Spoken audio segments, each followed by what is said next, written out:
You really did. Last year, you knocked on more than 1.2 million doors in the key battleground states, where, as you remember, we focused. Supposed to be focusing on those states. You sent 22 million pieces of mail, shared 16 million videos, and made 10 million phone calls. That's something. And I'm honored by your incredible support and grateful for your commitment to our shared cause. Thank you for all that you do. Thank you very much. Thank you. You didn't let me down, and I will never, ever let you down. You know that. We will always support our evangelical community and defend your right and the right of all Americans to follow and to live by the teachings of their faith. And as you know, we're under siege. You understand that.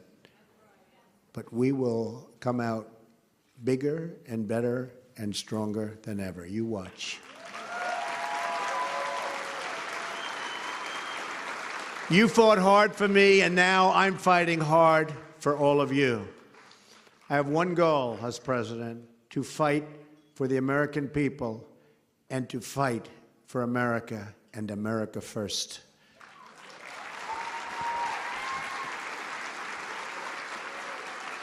We are going to battle for every American who has lost a job, for every family who has lost a loved one, for every American of faith who has lost their rights and lost their freedom.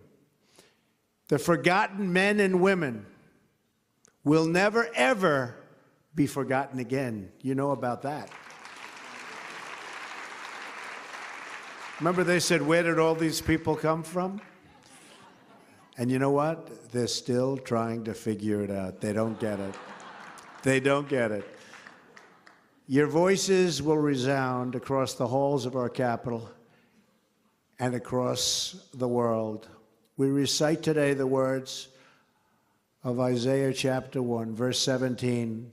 Learn to do right, seek justice, defend the oppressed, take up the cause of the fatherless, plead the case of the widow. The entrenched interest and failed bitter voices in Washington will do everything in their power to try and stop us from this righteous cause, to try to stop all of you. They will lie, they will obstruct, they will spread their hatred and their prejudice.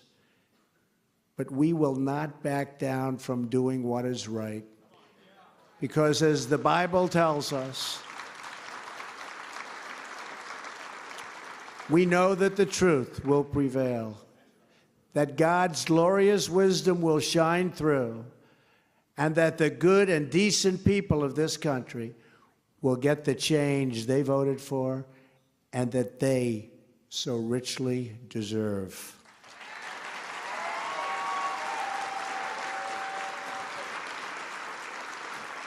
Nothing worth doing ever came easy, but we know how to fight better than anybody, and we never, ever would give up, and we don't give up. We are winners, and we are going to fight and win and have an unbelievable future.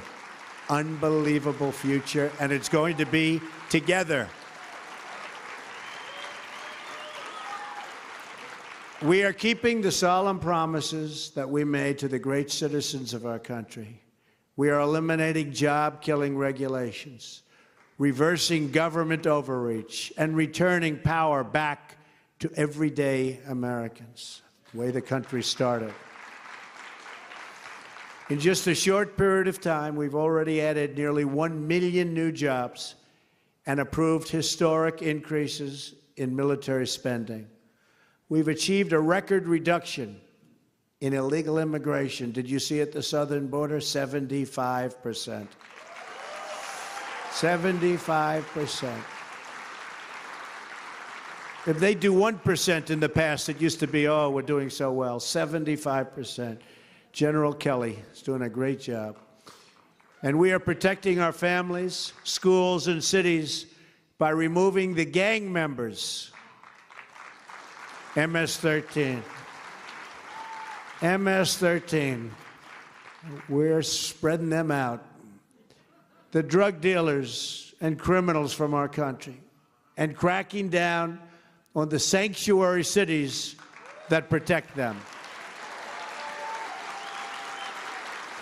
And we believe that people who come to our country should love our citizens and embrace our values, folks. In my first 100 days, and I don't think anybody has ever done more, or certainly not much more, I appointed and confirmed a Supreme Court justice in the mold of the late, great Antonin Scalia. And now, Justice Gorsuch has a seat on the United States Supreme Court. Made a promise. We have also proposed a historic tax cut, biggest in the history of our country, by the way. And we are fighting for fair trade that creates a level playing field for all of our American companies and our American workers. We are not on a fair playing field, but it's getting fairer by the day. We are bringing back our jobs.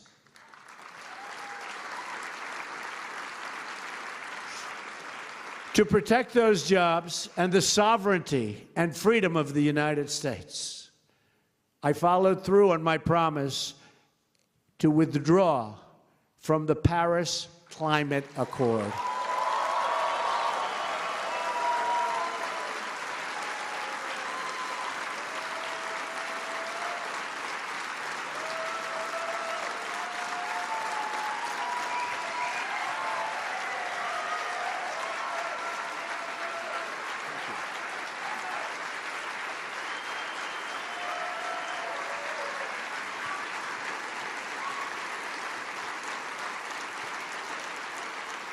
Thank you. You understand it. You understand how bad it was for our country. It's going to strip us of our jobs, our wealth, our companies. And they keep saying, oh, it's non-binding, so innocent. I figure between that deal, the Iran deal, NAFTA, we've got some beauties, don't we? Don't worry, you're going to see some real good ones coming about very soon. You're going to see some great ones coming about very soon.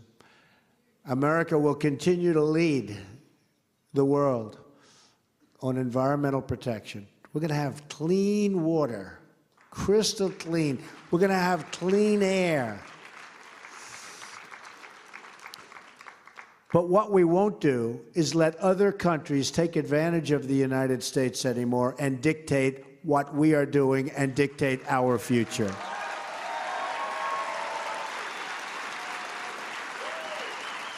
From now on, we will follow a very simple rule. Every day I am president, we are going to make America first. Not somebody else, not some other country. We are going to make America first.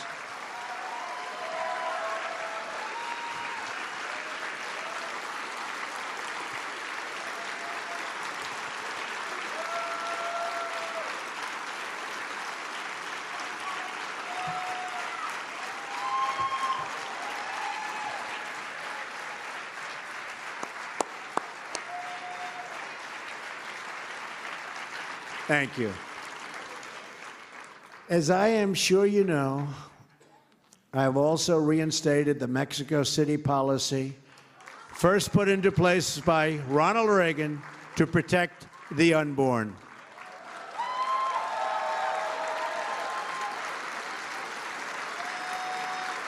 Thank you.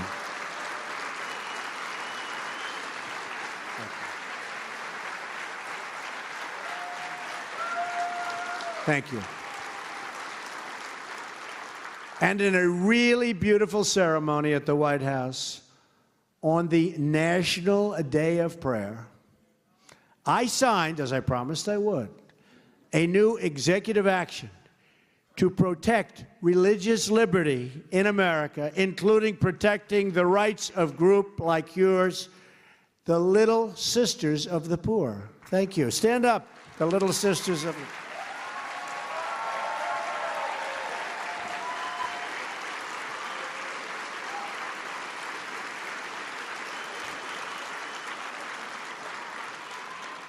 They fought so hard for so many years, all of a sudden they heard we won. Right? They were tough. Don't want to mess with the Little Sisters, right? They hung in. They had a lot of losses. They sustained a lot of losses, but all of a sudden, one day, a few weeks ago, it was over. They won. So congratulations. Great toughness. Great people. That executive order also followed through on one of my campaign promises to so many of you, to stop the Johnson Amendment from interfering with your First Amendment rights.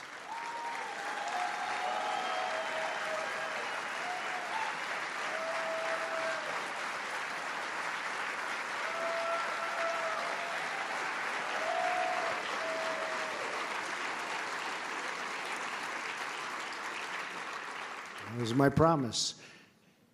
This executive order directs the IRS not to unfairly target churches and religious organizations for political speech. So the people that you most respect can now feel free to speak to you, like my friend sitting right over here. I can now hear them, and they're unimpeded. So I just want to congratulate everybody in this room, because that was a big deal, and it was a very important thing for me to do for you.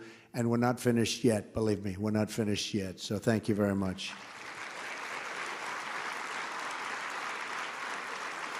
No federal worker should be censoring sermons or targeting pastors.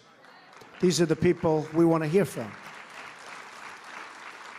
How about the people we do hear from every night on television? You want to hear from them? I don't think so. No.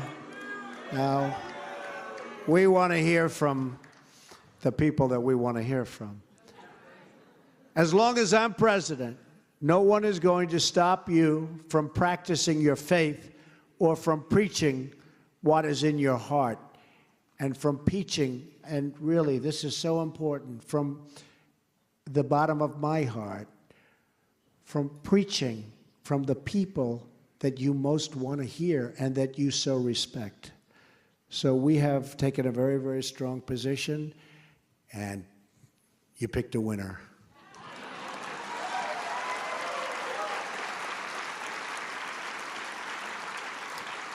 So we want our pastors speaking out. We want their voices in our public discourse. And we want our children to know the blessings of God.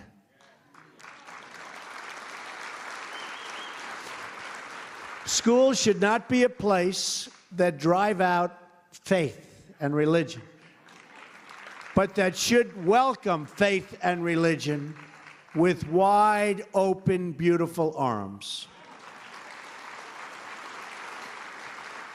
Faith inspires us to be better, to be stronger, to be more caring and giving, and more determined to act in selfless and courageous defense of what is good and what is right.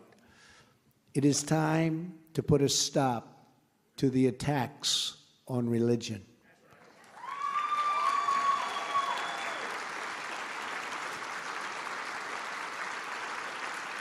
Thank you.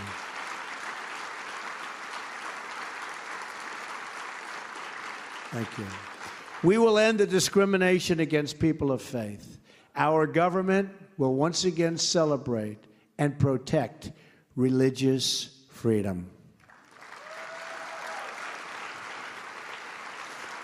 Restoring freedom and opportunity also means repealing and replacing the disaster known as... That was easy. Do you see how it's failing? Okay, so I've been saying 116% for so long. It was Arizona. So yesterday, I have a new number. 204% in Alaska increase. It's a catastrophe. Obamacare, as one of the big insurance companies' heads said, is in a spiral. It's in a death spiral. It is dead. Dead. Some of the states are losing their insurance companies. Yesterday, Ohio lost one of the big ones. And Ohio's got problems now. They all have problems.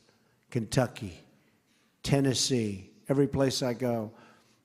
But we're dealing with obstructionists. The Democrats are obstructionists. You know what? It would be great to get along with them, but it seems to be impossible.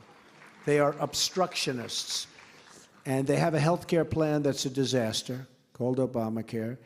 Again, the insurance companies are fleeing. The premiums are through the roof. The deductibles, I mean, unless you die a long, horrible, slow death, those deductibles are so high, sadly, folks, you'll never get to use them.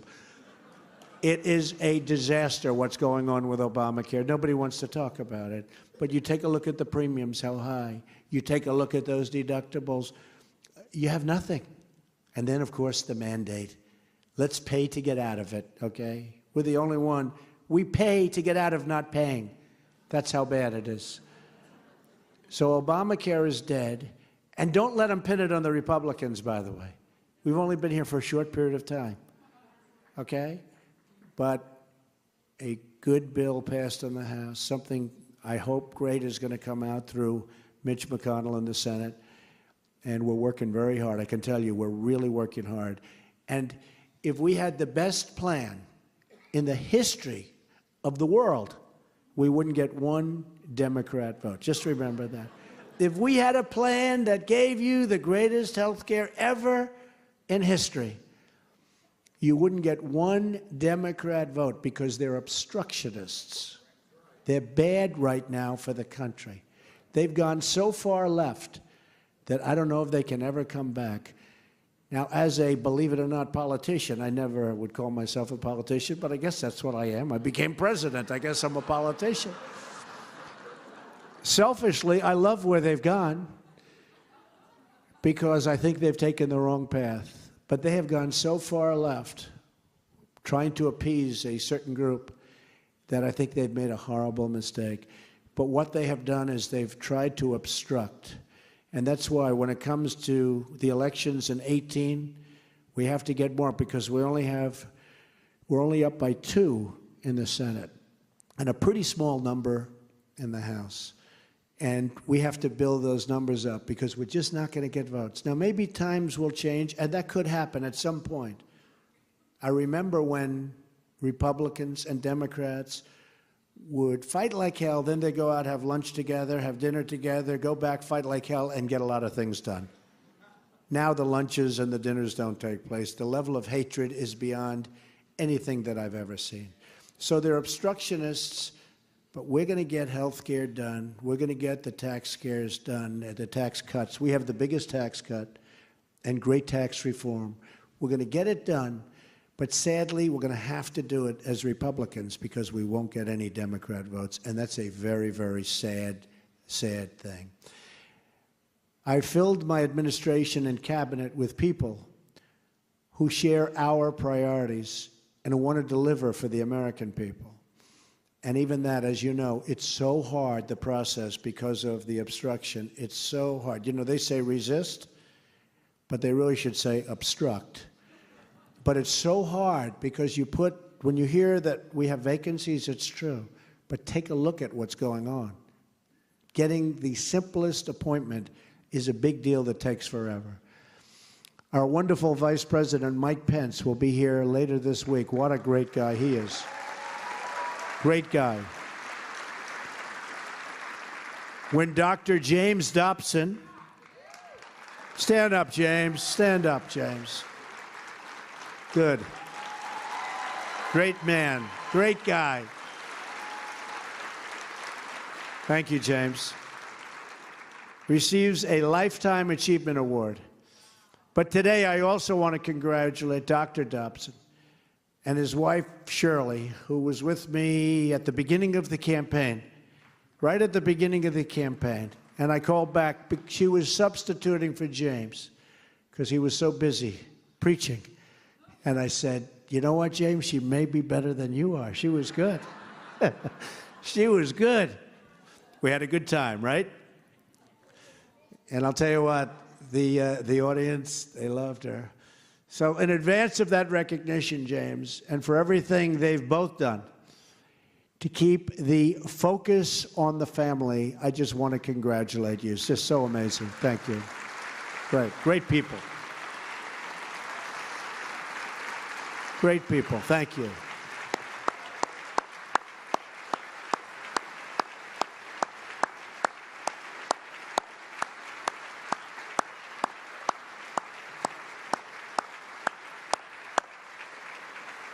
Thank you. Thanks, Shirley. Thanks, James.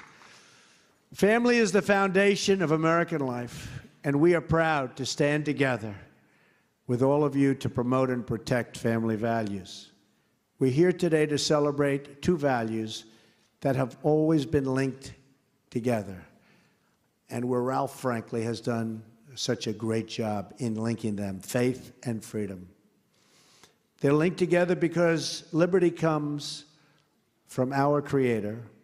Our rights are given to us by a divine authority, and no earthly force can ever take those rights away.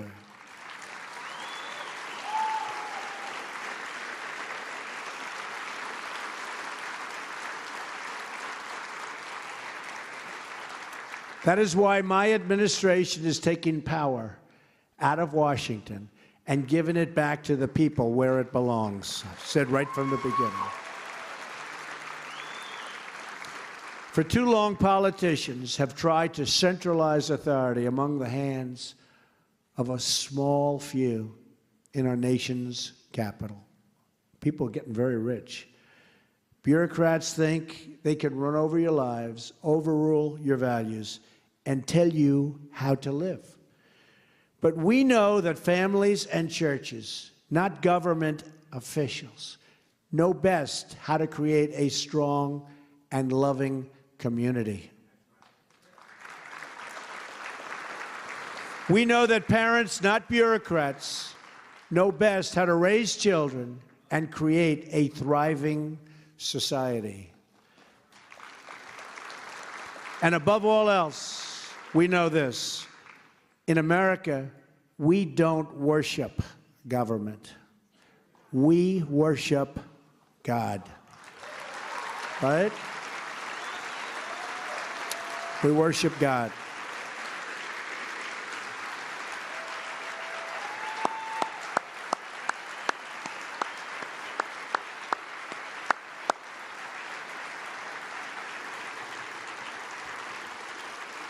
Thank you. Our religious liberty is enshrined in the very first amendment in the Bill of Rights. The American founders invoked our Creator 4 times in the Declaration of Independence.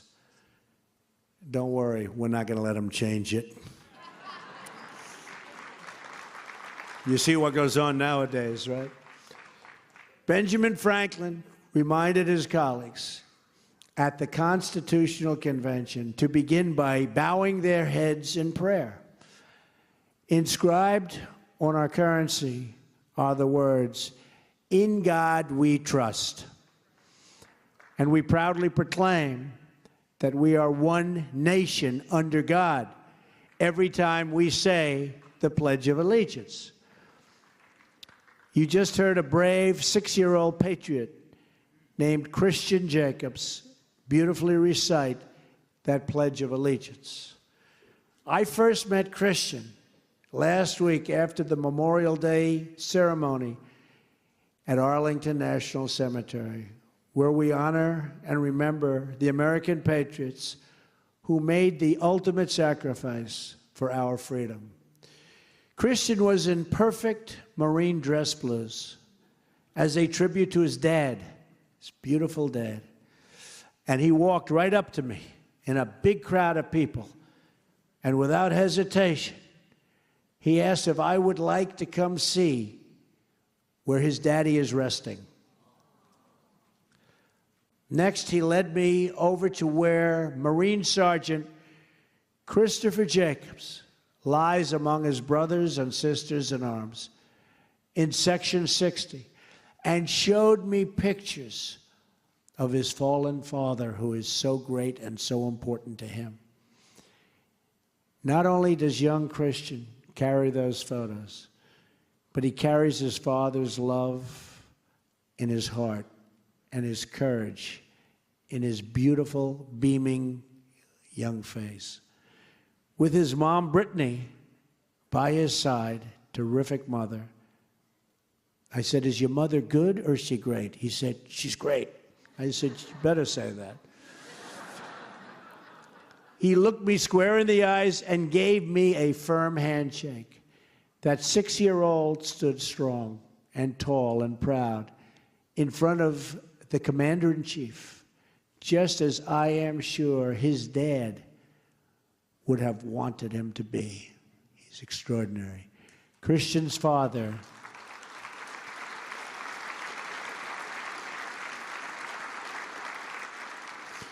Christian's father gave his life to defend our freedoms and our flag. Christian, your father was an American hero, and we are so proud of what you are doing every day to carry on his legacy.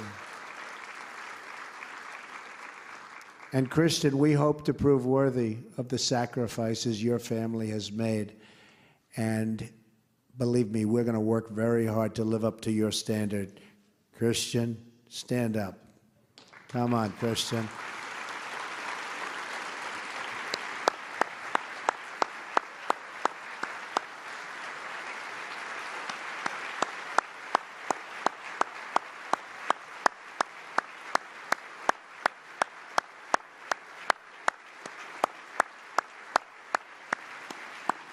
Thanks, Christian. Good job.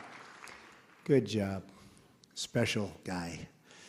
Every day, our brave men and women in uniform are risking their lives to keep this country safe from murderous groups like ISIS, Al-Qaeda, and so many more. We must confront this evil that plagues humanity and eradicate it from our planet.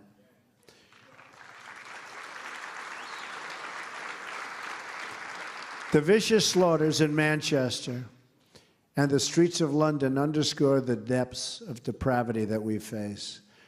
But these atrocities only harden our resolve. We're getting better and better and tougher and smarter, Christian. We cannot allow radical Islamic terrorism to spread in our country or allow extremists to find sanctuary on our shores.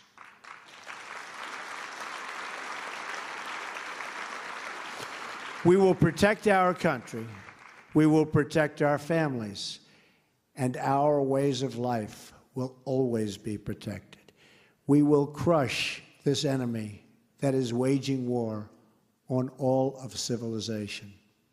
Last month, I traveled to Saudi Arabia to speak to the leaders of more than 50 Muslim and Arab countries and to rally them in the common fight against terrorism, which is a menace to people of all religions. There can be no coexistence with this violence. I told these leaders that they must drive out this enemy from the face of the earth. Every child of God, no matter where they live, what language they speak, or what book they live by, deserves to be able to grow up in harmony, dignity, and peace. In that summit, the likes of which there has never been any summit like it. You've seen it, you watched it. We reached historic agreements to fight not only terrorism, but the wicked ideology that really drives it. I mean, it's just driving it.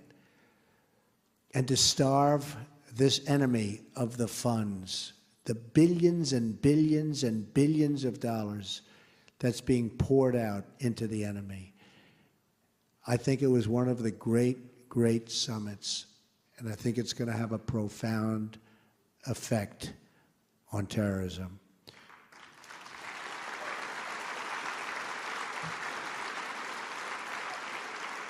Finally, because my administration is deeply committed to the right of religious believers everywhere to be free from persecution, I called on these leaders to protect Muslims and Christians and Jews and people of all faiths, because you know what's going on there, and it's horrible, horrible. Terrorism a threat, and it is a big threat, to religious liberty around the world, and all responsible nations must protect the right of people to live and worship according to their conscience.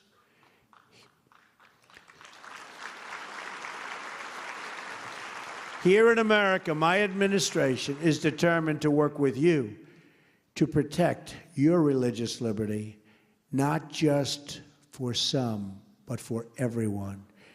Together, we can crush the horrors of terrorism.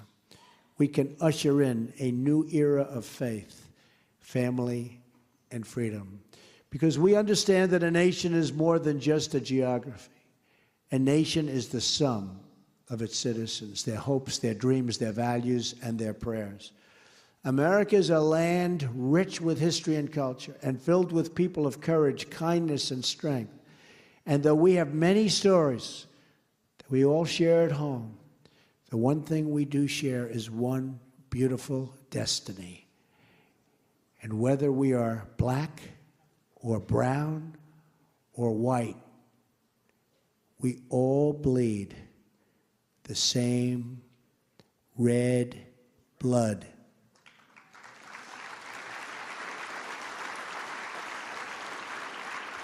We all salute the same great American flag.